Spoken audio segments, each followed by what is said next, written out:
ఎగిసిపోయి సొమ్మసిల్లిపోయి ఎన్నో మార్లు మా హృదయ స్థితిని చల్లారపరిచిపోయిన పరిస్థితిలోకి మారిపోయిన వారంగా ఉంటున్నాం ప్రభువా. ఇదిగో నీ వాక్యం అనే పరిశుద్ధాత్మని చేత మా హృదయాన్ని వెలిగింప చేసుకునేలాగా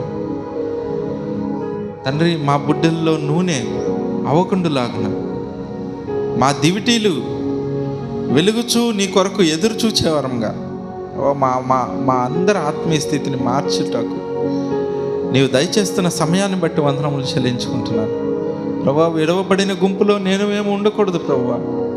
ఇదిగో నీ రాకడ సమీపంగా ఉన్నది. ఎన్నో సూచక క్రియలు చూపించుతున్నావు ప్రభువా.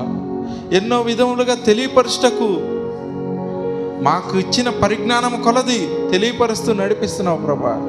ఎన్నో ప్రాంతాల్లో నెమ్మది లేని తత్వము, మా దేశంలోనే భయంకరమైన తండ్రి జలప్రళయం చేత అనేక మంది 37 క్షణాల్లోనే మటు మాయమైపోయిన పరిస్థితి, ఒక గ్రామము మొత్తము తుడిచిపెట్టుకుపోయిన పరిస్థితి తండ్రి. అటువంటి స్థితిలో నన్ను మమ్మ ఉంచలేదు, క్షేమముగా ఉంచుతున్నావు ప్రభువా.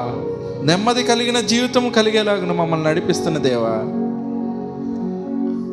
మా ప్రార్థన మీకు అంగీకారపూర్వకంగా ఉండేలాగున మా హృదయ స్థితిని మార్చండి ప్రభువా.